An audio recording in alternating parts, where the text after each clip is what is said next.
Bien, una bienvenida para todos nuevamente. Vamos a estar en esta noche considerando acerca de el falso convertido. El falso convertido. Y vamos a leer en Hechos. Vamos a leer en el libro de Hechos. Vamos a leer el capítulo 8.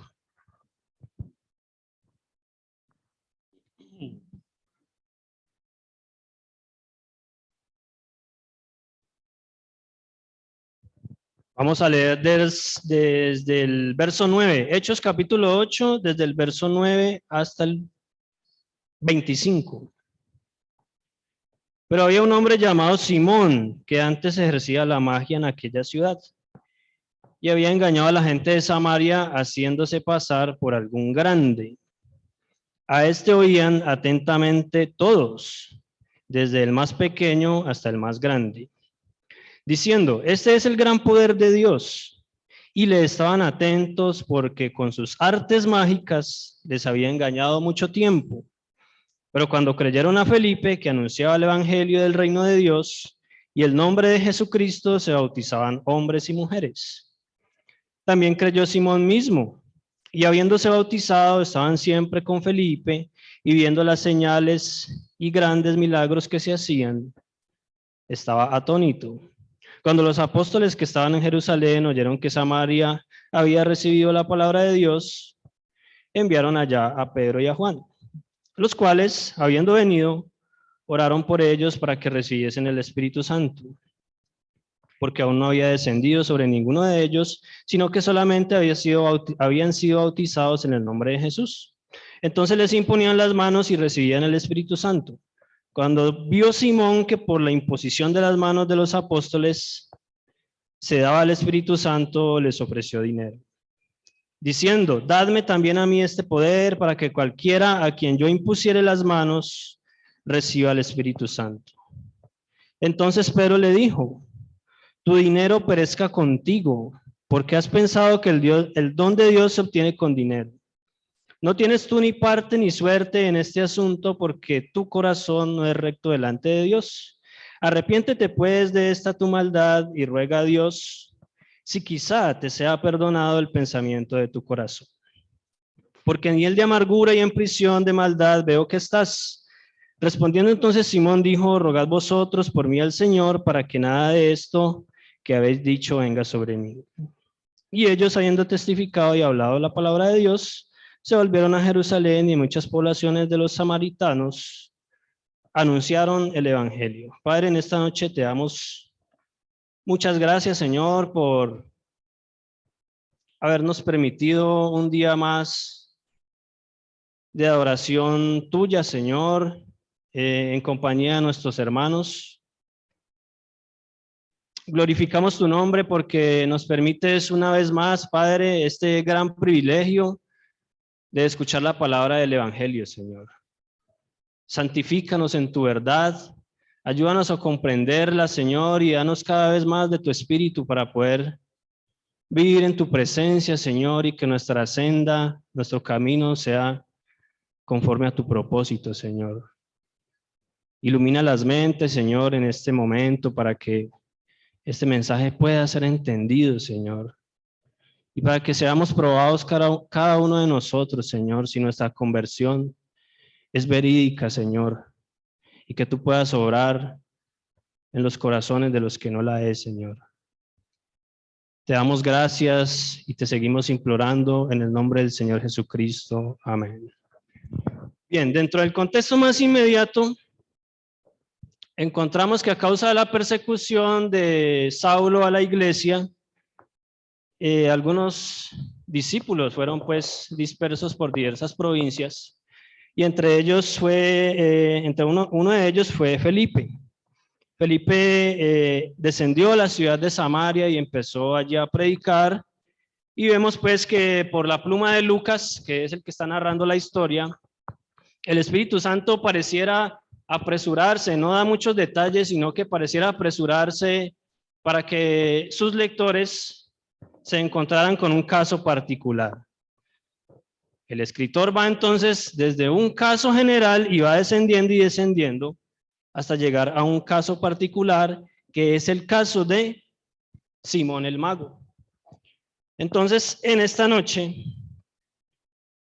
mientras Felipe estaba predicando en la ciudad de Samaria, muchos creyeron, pero en especial un hombre viene a él, que era Simón el Mago, y nos da un poco de trasfondo, ¿no? Nos da un poco de contexto acerca de la situación de Simón el Mago. Ahora, ¿por qué nos habla Lucas sobre este personaje? En realidad, Simón, como lo dice el relato, era un hechicero. Era un hechicero. Practicaba la magia en aquella ciudad y se hacía pasar por alguien grande, de manera que las personas que lo veían, las personas que presenciaban sus milagros, sus proezas, aún eran engañados y decían que este era el poder de Dios. Pero ¿por qué? Continúo preguntándome, ¿por qué el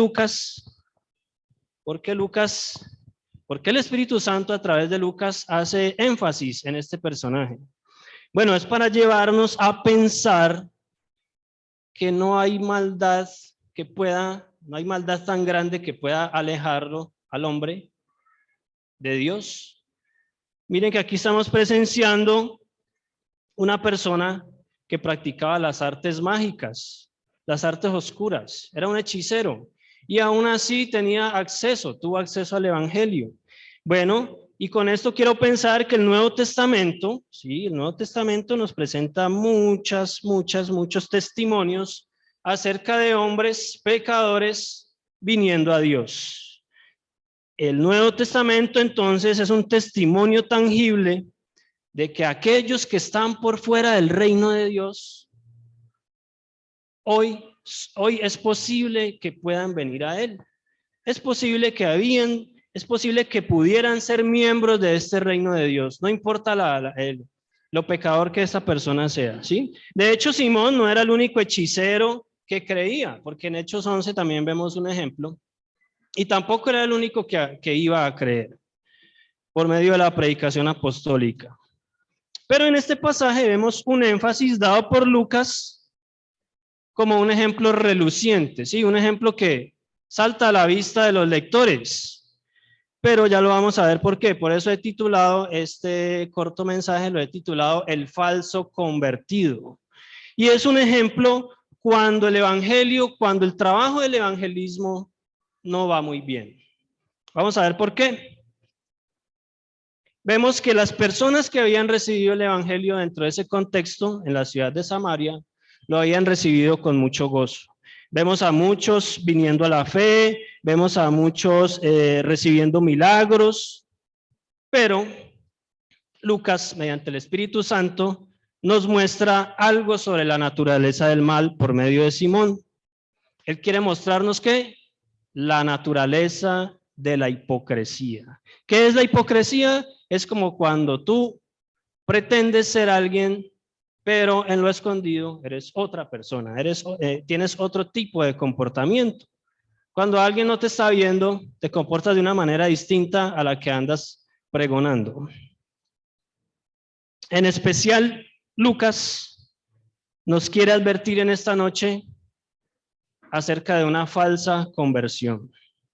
Acerca de un hombre que con sus labios y aún tomó unos testimonios, el testimonio del bautizo, por ejemplo, con sus labios afirmó algunas verdades sobre el evangelio, pero que en el momento en el que necesitó que esa verdad diera un fruto, no fue evidenciado.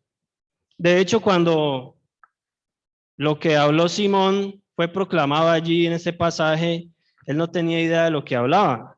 Más adelante el apóstol le dice eso. Por supuesto, nosotros no es el único ejemplo que vemos de falsos convertidos, de personas que iban en pos de Jesús solamente por lo que él hacía visiblemente. Por ejemplo, en el capítulo 6 de Juan tenemos un ejemplo muy sobresaliente, un ejemplo bastante sugestivo, nos dice muchas cosas, ¿no? Vemos a hombres y mujeres viniendo a Jesús, porque le veían hacer muchas maravillas y se preguntaban, ¿quién era este hacedor de maravillas? Pero cuando Jesús los increpa, cuando Jesús los reta, ¿qué es lo que sucede? Inmediatamente se alejan de él. ¿Por qué? Porque no querían al Jesús de las Escrituras. Querían un Jesús que estaba fabricado en su propia imaginación. Querían al Jesús que los ayudaba en su forma material, en su problema pasajero, pero no querían al Jesús que los iba a rescatar de sus problemas espirituales. Vamos viendo entonces cuál es el contexto que nos quiere mostrar Lucas por medio de Simón el Mago. La forma en que Simón se constituye en este importante ejemplo para nosotros hoy, cristianos, en esta noche que nos congregamos, es por lo que oímos de boca de Pedro en el verso 24 que acabamos de leer. Respondiendo entonces Simón dijo, rogad vosotros por mí al Señor, para que nada de esto que habéis dicho venga sobre mí. Vemos que Simón, al ser confrontado por los apóstoles, tiene un gran temor. Pero podemos preguntarnos, ¿por qué Simón estaba temeroso de la confrontación de los apóstoles? Porque de hecho el texto nos dice que Simón era un hechicero. Él era testigo de primera mano de las cosas sorprendentes que pueden hacer los poderes de las tinieblas. Y él sabía, porque él los podía manipular. Entonces vemos que la Escritura nos enseña que el mundo espiritual es un mundo real. Vivimos en un error en que el mundo de los espíritus tiende a despreciarse. Y no es así, porque la Escritura en el Nuevo Testamento nos llama a no involucrarnos en las obras de las tinieblas. En el libro de Gálatas dice que la hechicería es uno de los frutos de la carne. Y nos llama a no involucrarnos en ellas porque son reales. Han de ser evitadas las obras de las tinieblas como la hechicería, porque son peligrosas. Este pasaje es una advertencia real que no hemos de participar en los hechos de las tinieblas, que no es un juego, que no es divertido involucrarnos con estas prácticas. Es por eso que la Biblia nos llama a que nosotros cristianos tenemos una lucha, y una lucha encarnizada con las fuerzas de la maldad. Vemos entonces aquí en este pasaje que Simón conocía la realidad del mundo espiritual. Y lo evidenciamos aquí en su declaración, en el temor que él presentaba al responder a los apóstoles cuando ellos le confrontaron. Pero también vemos que Simón estaba cegado. Simón estaba ciego delante de la solución al problema que estaba enfrentando. ¿Cuál era el problema que estaba enfrentando Simón? Que él pensaba que la salvación era solamente creer que si voy a Jesús, no voy a tener que ir a un lugar de condenación. Si vengo a Cristo, no voy a ir al infierno. Pero en realidad nosotros sabemos que esa es una de las verdades, pero no es la gran verdad de la salvación. En este pasaje tenemos un fiel recordatorio de que la salvación es la fe en el Señor Jesucristo. Y una fe verdadera es una confianza, es una espera en el Señor Jesucristo. La fe verdadera no es una esperanza, no es una confianza sobre las cosas que Jesús hace, aunque es necesario. Pero somos llamados a confiar en el Jesús, quien es la segunda persona de la Santa Trinidad. En Simón el Mago, vemos algo que es tendencia dentro de algunas personas o corrientes de la iglesia, Nos enfocamos más en el don que en el dador. Nos enfocamos más en los hechos que en la persona del Señor Jesucristo. Pero veamos que Lucas nos está señalando por medio de este pasaje, porque al principio nos habla de aquellos que sí recibieron la verdad y luego lo contrasta con Simón. Miren que Lucas nos lleva a pensar o a considerar, como hablábamos esta mañana, a aquellos que sí creen en Jesucristo por quien es, por quien Él es. Y a aquellos que creen en Jesucristo por temor a la muerte y a la condenación. Pero ¿qué vemos al principio del pasaje? En el verso 10. Dice, a este oían atentamente todos, desde el más pequeño hasta el más grande, diciendo, este es el gran poder de Dios. Vemos que la gente en Samaria tenía consideración sobre él. Y decían, este es el mensaje de Simón. Miren que Simón no decía que sus obras las hacía en nombre del maligno. Él decía, vengo en el nombre de Dios. Esta es una expresión de los samaritanos. Pero la traducción, hay unas traducciones que nos ayudan a entender más el texto y nos dicen que Simón afirmaba hacer estas obras en el nombre de Jehová. Pero ¿cómo lo llama Lucas? Lucas no dice que él era un buen engañador. Lucas no dice que él hacía las cosas con las mejores intenciones. Lucas le llama hechicero. Y en el contexto de la Biblia no hay hechicero bueno. Todos merecían ¿qué? La pena de la muerte, porque los hechiceros mismos obran en el nombre de las tinieblas.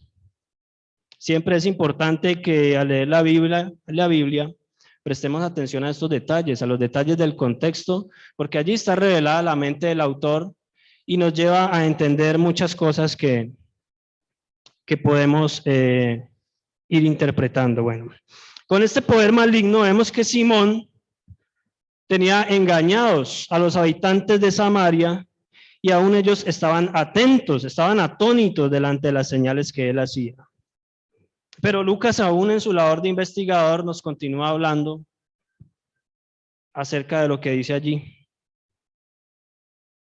Que Simón no era uno de los grandes, o no era un grande, como se hacía pasar allí, por algún grande, del verso 9 al final, sino que era un engañador, era un suplantador, en realidad no tenía mucha autoridad. ¿Qué confirma la Escritura acerca de aquellos que se piensan ser grandes? Dice que serán humillados. Y aquí lo vamos a ver en Simón. Simón va a ser humillado. Simón va a ser puesto por el piso y se le va a demostrar que no era el grande que era.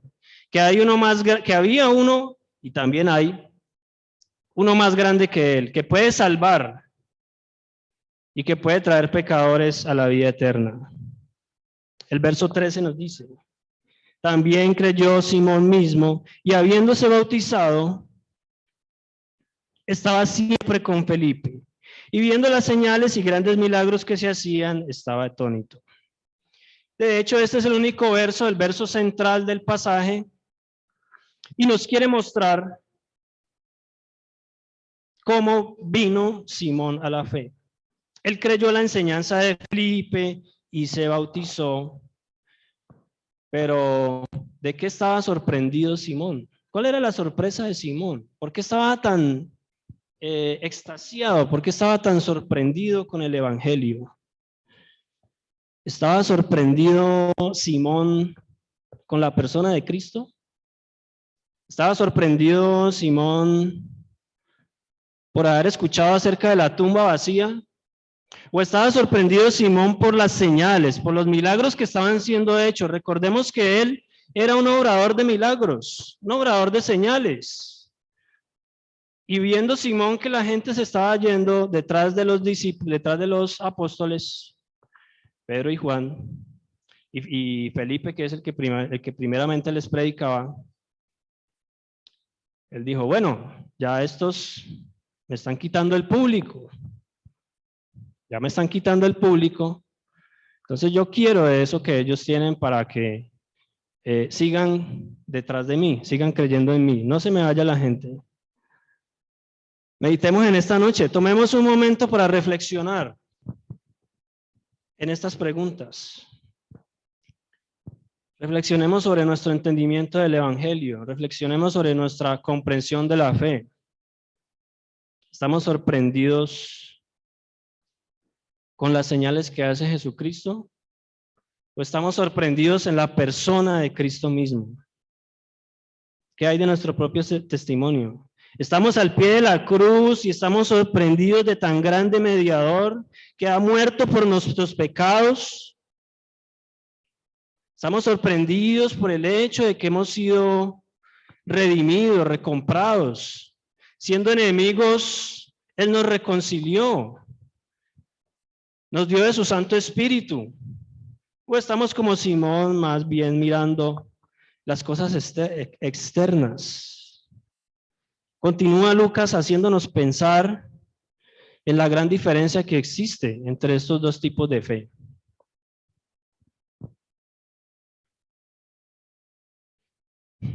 Estamos expuestos a la fe de que el Señor Jesucristo nos ha presentado en el Evangelio. Necesitamos entender el lugar de esta fe en nuestras vidas. Este pasaje nos habla del mismo problema que tuvo que enfrentar Pablo en las iglesias. Por ejemplo, en Gálatas, en capítulo 3 y verso 27, cuando los gálatas creyeron, pero llegaban judaizantes a decirles, bueno, muy bien, han creído, pero hay que hacer, tienen que ser buenos judíos para poder creer. Pero Pablo les dice, no señor, ustedes debieron haber respondido, yo no tengo que guardar las prácticas judaizantes, porque pertenezco en cuerpo y alma a Jesucristo, y la palabra de Dios muy claramente dice que la salvación es por creer en la persona de Cristo. Este es el problema que vemos en Simón en esta noche.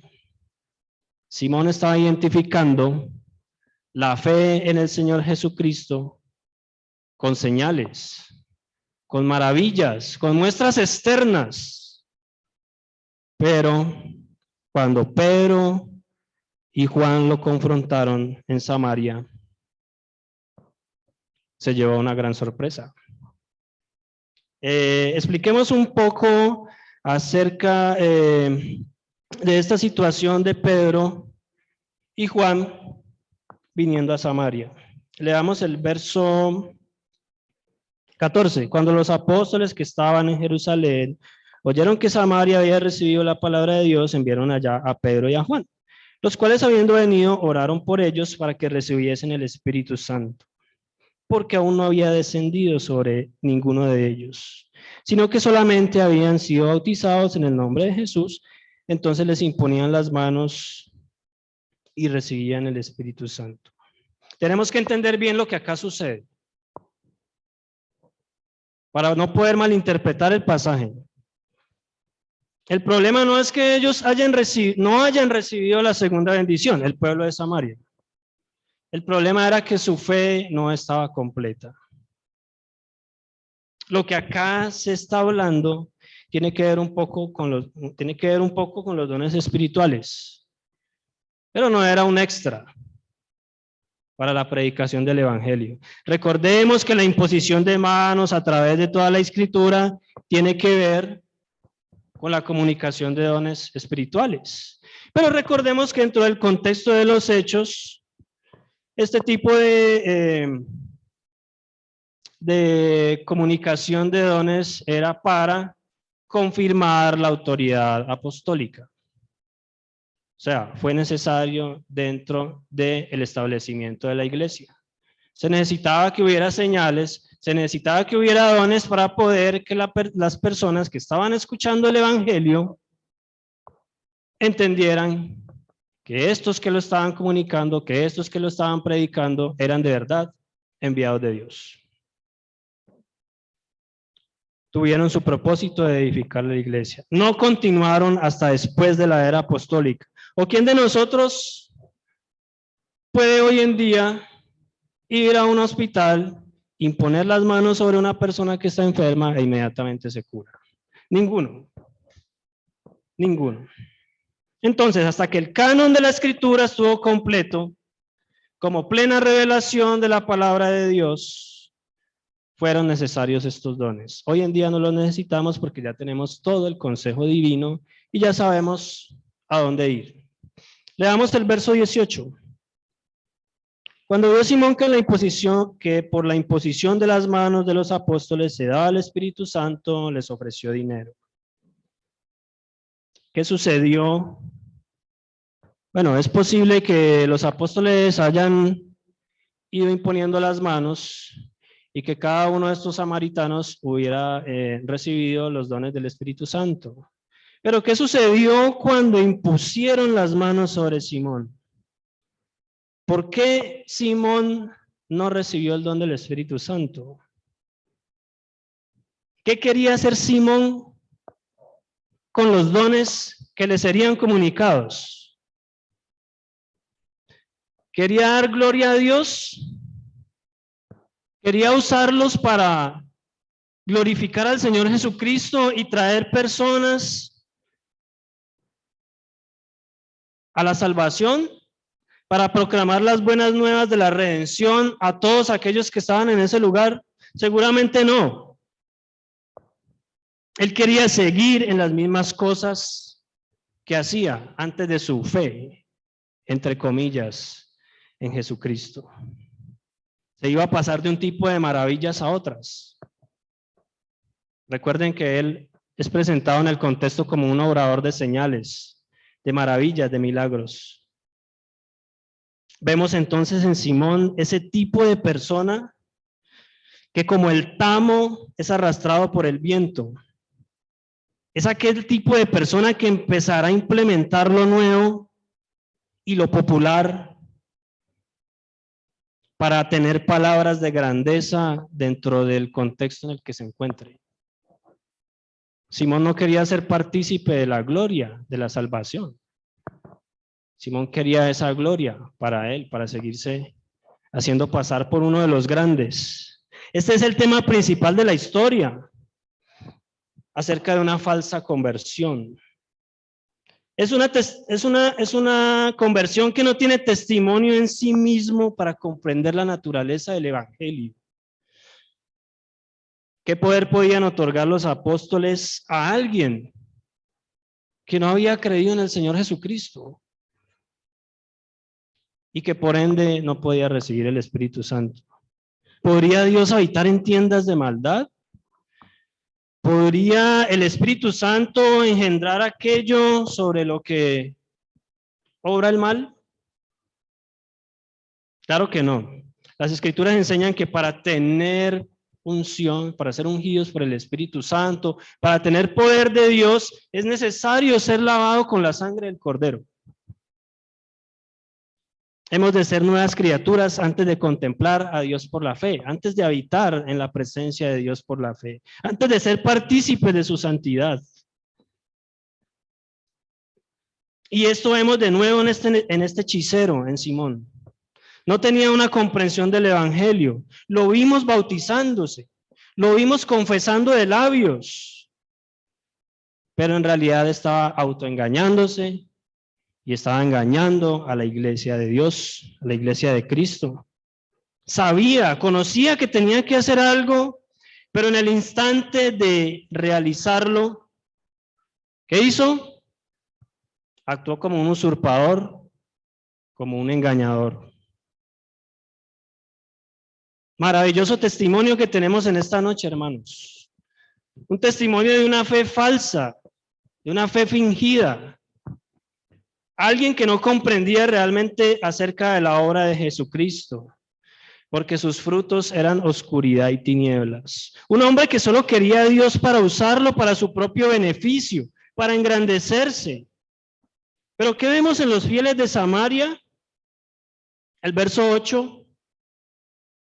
Había grande gozo en esta ciudad al recibir el evangelio. Pero ¿qué había en Simón? ¿Qué había en Simón? El verso 24 dice, verso 23, porque hiel de amargura y prisión de maldad había en Simón. Había gozo de conversión en Simón. Había ese regocijo que tiene alguien que llega a la salvación. Definitivamente no. El falso converso es probado y es expuesto. Y esto le demuestra en que es un hombre temeroso de la condenación. Tenía plena conciencia de las consecuencias del pecado y de la muerte que éste trae.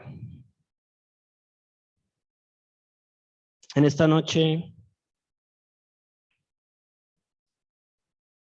podemos identificarnos con Simón o podemos identificarnos con los samaritanos. Simón era un hombre que iría a su tumba con temor del porvenir. Era un hombre sin esperanza, sin consuelo o paz en su alma. Estaba bautizado, confesó a Cristo. Pero ¿de qué hablan los frutos de su fe? ¿Qué podemos cuestionarnos en esta noche? ¿Cuáles son los frutos de mi fe?